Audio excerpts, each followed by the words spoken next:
오늘 우리에게 주시는 하나님의 말씀 이사야 20장과 21장 말씀입니다. 이사야 20장과 21장 말씀 이제 봉독하겠습니다. 하나님의 말씀 경청하십시오. 아시리아 왕 사르곤이 보낸 다르단 장군이 아스돗으로 와서 아스돗을 점령하였다.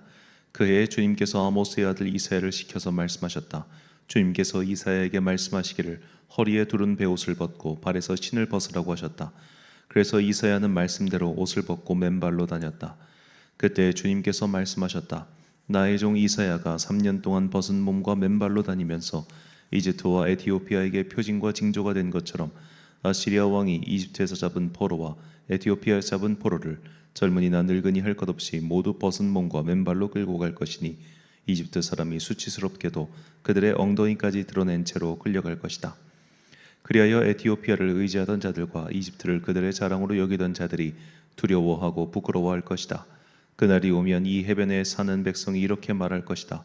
우리가 의지하던 나라 아시리아 왕에게서 구해달라고 우리를 살려달라고 도움을 청한 나라가 이렇게 되었으니 이제 우리가 어디로 피해야 한단 말이냐. 이것은 해변 광야를 두고 하신 엄한 경고의 말씀이다. 남쪽 광야에서 불어오는 회오리 바람처럼 침략자가 광야에서 쳐들어온다. 저 무서운 땅에서 몰아쳐온다. 나는 끔찍한 계시를 보았다. 배신하는 자가 배신하고 파괴하는 자가 파괴한다. 엘람아 공격하여라. 메데아 에워싸거라. 내가 바벨론의 횡포를 그치게 하고 억압받는 사람들의 탄식 소리를 그치게 하겠다. 그러자 나는 허리가 끊어지는 것처럼 아팠다. 아기를 낳는 산모의 고통이 이런 것일까? 온몸이 견딜 수 없이 아팠다. 그 말씀을 듣고 귀가 멀었으며 그 광경을 보고 눈이 멀었다. 나의 마음은 갈피를 잡지 못하고 공포에 질려 떨었다.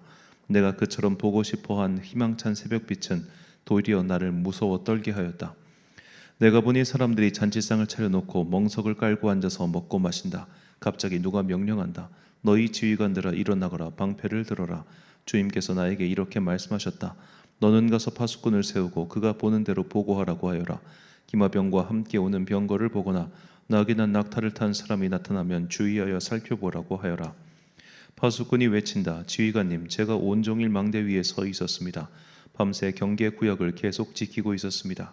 그런데 갑자기 병거가 몰려오고 기마병이 무리를 지어온다. 누가 소리친다. 바빌론이 함락되었다. 바빌론이 함락되었다. 조각한 신상들이 모두 땅에 떨어져서 박살났다. 아, 짓밟히던 나의 결의여, 타작마당에서 으깨지던 나의 동포여, 이스라엘의 하나님 만군의 주님께서 나에게 말씀하신 것을 이렇게 내가 그대들에게 전한다. 이것은 두 말을 두고 하신 엄한 경고의 말씀이다. 세일에서 누가 나를 부른다. 파수꾼아, 밤이 얼마나 지냈느냐. 파수꾼아, 날이 새려면 얼마나 더 남았느냐. 파수꾼이 대답한다. 아침이 곧 온다. 그러나 또다시 밤이 온다. 묻고 싶거든 물어보아라. 다시 와서 물어보아라. 이것은 아라비아를 두고 하신 엄한 경고의 말씀이다. 드단 사람들아, 아라비아의 메마른 덤불 속에서 밤을 지새우는 드단의 행상들아, 목마른 피난민들에게 마실 물을 주어라. 대마 땅에 사는 사람들아, 아라비아의 피난민들에게 먹거리를 가져다 주어라. 그들은 칼을 피하여 도망다니는 사람들이다. 칼이 그들을 치려하고 화살이 그들을 꿰뚫으려 하고 전쟁이 그들의 목숨을 노림으로 도망다니는 신세가 되었다. 주님께서 나에게 이렇게 말씀하셨다. 1년 기한으로 머슴살이를 하게 된 머슴이 날수를 세듯이 이제 내가 1년을 센다. 1년 안에 게달의 모든 허세가 사라질 것이다. 게달의 자손 가운데에서 활 쏘는 용사들이 얼마 남는다 하여도 그 수는 매우 적을 것이다. 주 이스라엘의 하나님께서 이렇게 말씀하셨다. 아멘. 작은 일로 부르실 때라는 제목으로 하나님의 말씀 선포하겠습니다. 똑같은 월급을 받아도 사람들은 작은 기업보다는 대기업에서 일하고 싶어 할 겁니다. 당연하겠죠. 단순히 월급 그 이상의 인프라가 대기업에 구축되어 있기 때문이기도 하겠습니다만, 더 중요한 이유는 자기 말고 다른 사람들이 너 그 회사 다녀? 이런 식으로 알만한 회사에 우리는 다들 다니고 싶어 할 겁니다. 단순히 급여 때문이 아니라 그에 따른 여러 가지 사회적인 혜택과 그리고 그 이후에 자신의 미래를 펴나간 데 있어서 적어도 이름이 알려진 기업이 자신에게 훨씬 더 유리하기 때문이죠. 그래서 단순히 월급 문제 때문에 젊은이들이 작은 기업을 가지 않는다 이렇게 생각하는 것은 큰 오해입니다. 여러 가지 면이 설령 일이 힘들고 더 고되다 할지라도 그 일을 택하는 것이 자기에게 도움된다는 것을 누구보다 더 잘 알고 있기 때문이죠. 이처럼 큰 공동체, 큰 집단, 그리고 그런 곳에서 하는 큰 일은 일에 고되고 혹은 편하고와 관계없이 사람들을 더 많이 끌어당기고, 그렇게 더 많이 끌어당긴 사람들로 통해서 더 많은 일들을 할 수 있는 겁니다. 이것이 규모의 논리죠.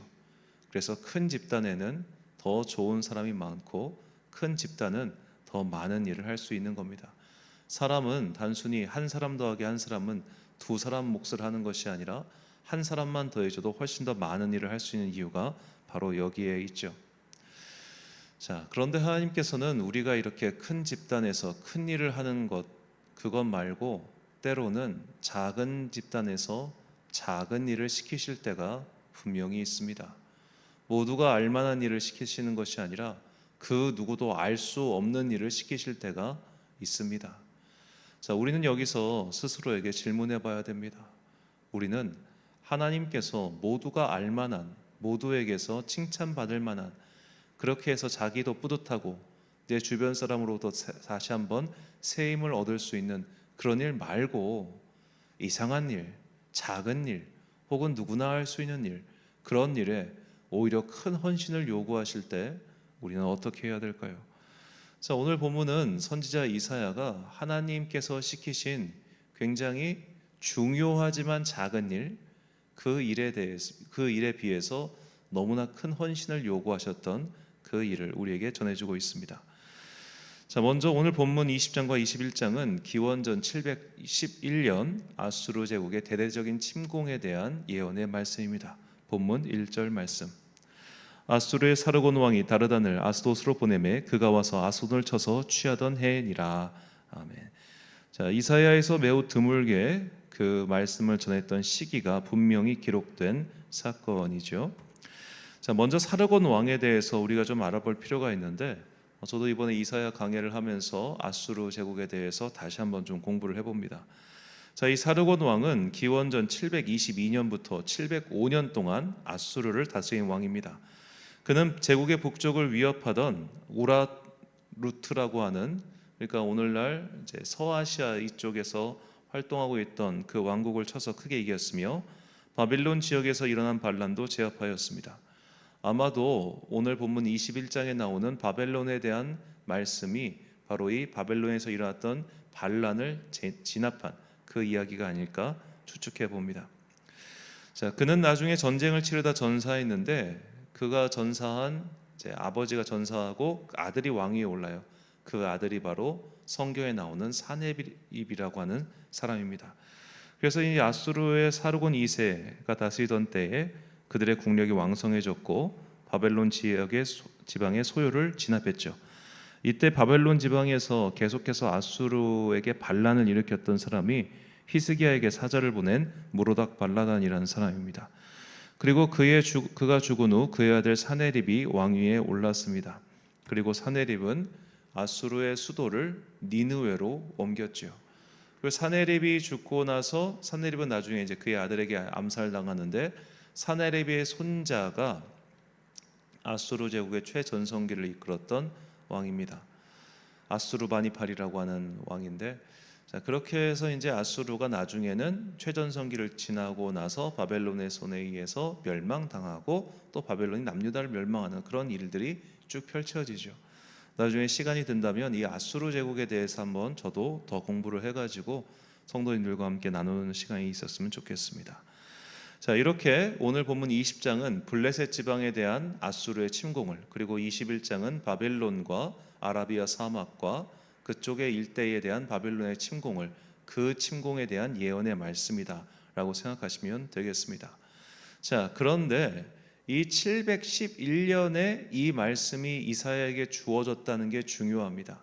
711년, 이미 사르곤 2세가 다스리고 있었던 그때, 그는 강력한 정복 전쟁을 하는 군주였고 아수르의 국력은 강해지고 있었으며, 이들은 다른 나라를 침공하는 것, 이 야욕을 전혀 숨기고 있지 않던 때였습니다.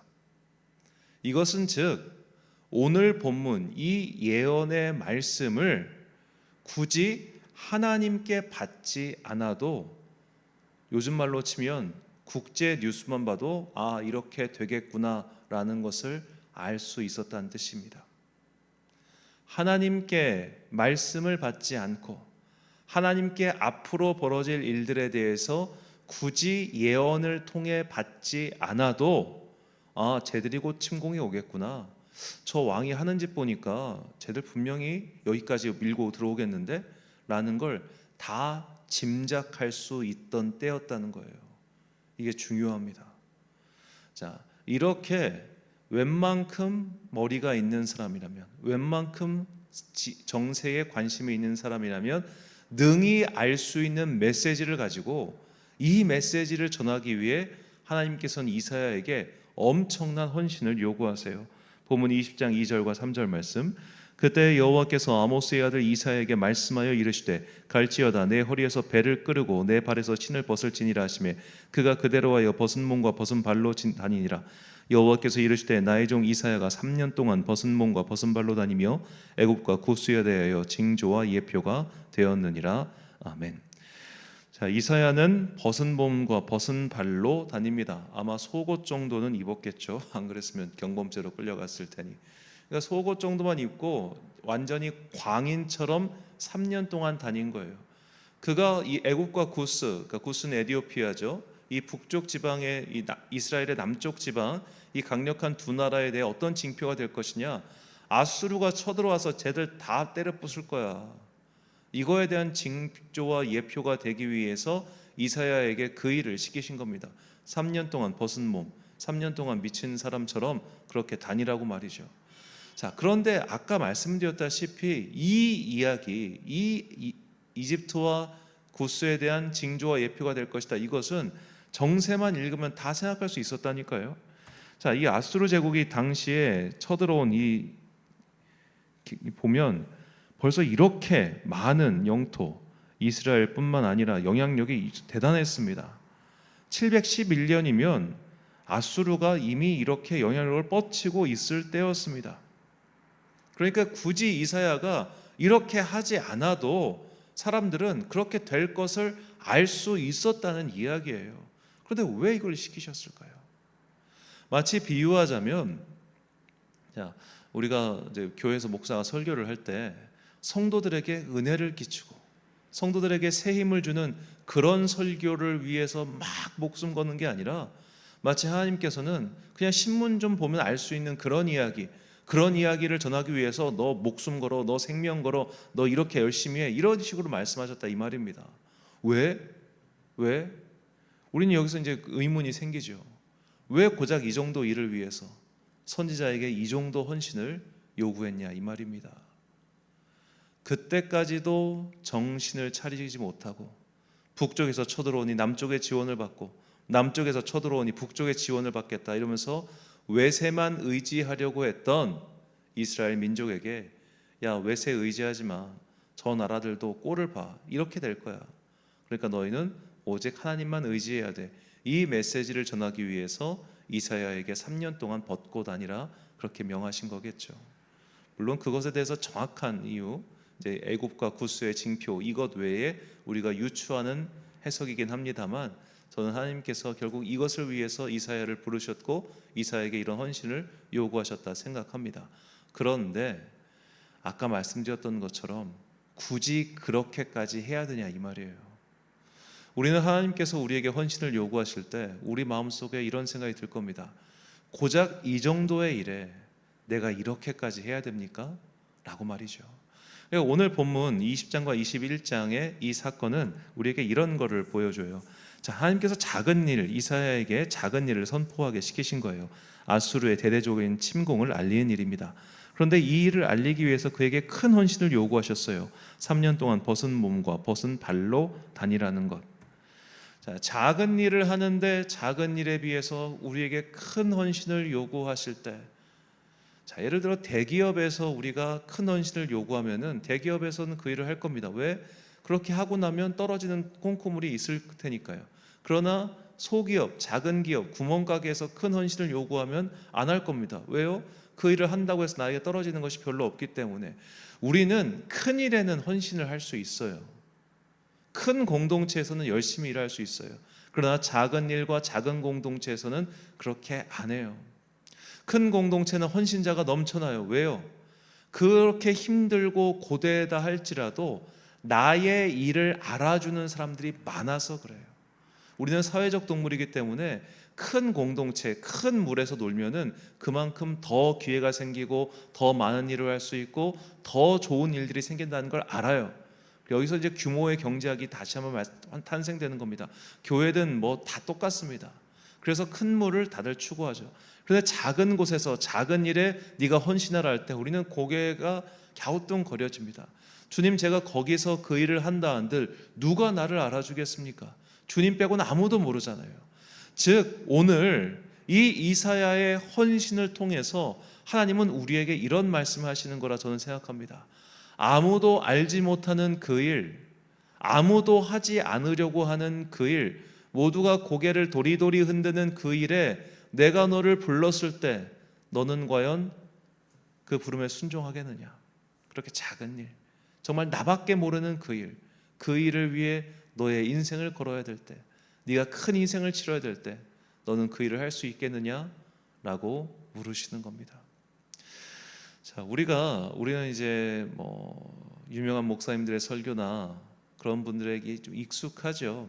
그러나 이제 저는 뭐 제가 워낙 작은 공동체를 이끌고 있기 때문이기도 합니다만, 제가 유튜브를 딱 했을 때 알고리즘에 뜨는 교회들은 대부분 뭐 구독자 100명, 50명 조그만한 교회들입니다. 그게 훨씬 더 많이 뜹니다. 자, 그분들도 오늘 저와 같이 열심히 수고하고 계시겠죠. 자, 이렇게 작은 일에 끝까지 수고하는 것 정말 어렵습니다. 큰 일에 수고하는 건 오히려 쉬워요. 왜냐? 주변에서 칭찬 많이 해주고 새 힘을 주니까. 아무도 하지 않으려고 하는 그 작은 일에 우리를 부르셨을 때 누가 보면은 야, 고작 그 정도 일에 너 그렇게까지 해야 되니? 라는 생각이 드는 그런 일에 우리를 부르셨을 때 우리는 그 일에 충성할 수 있을까요? 주님께서는 오늘 우리에게 그것을 전하고 계십니다. 누가복음 16장 10절 말씀입니다. 지극히 작은 것에 충성된 자는 큰 것에도 충성되고 지극히 작은 것에 불의한 자는 큰 것에도 불의하니라. 아멘. 사랑하는 천안광성교회 성도 여러분, 그리고 이 새벽을 함께 깨우고 계신 귀한 주님의 자녀 여러분, 크고 멋진 일에는 헌신하려는 자들을 많이 만날 수 있습니다. 그러나 작은 일에 충성하는 자들은 정말 보기 어렵습니다. 사회 일반이든 교회 공동체든 다 똑같습니다.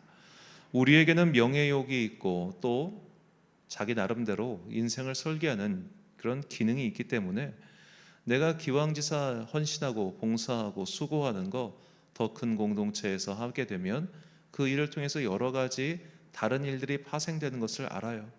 그래서 큰 곳에서, 이름난 곳에서는 누구나 다 열심히 할 수 있는 겁니다.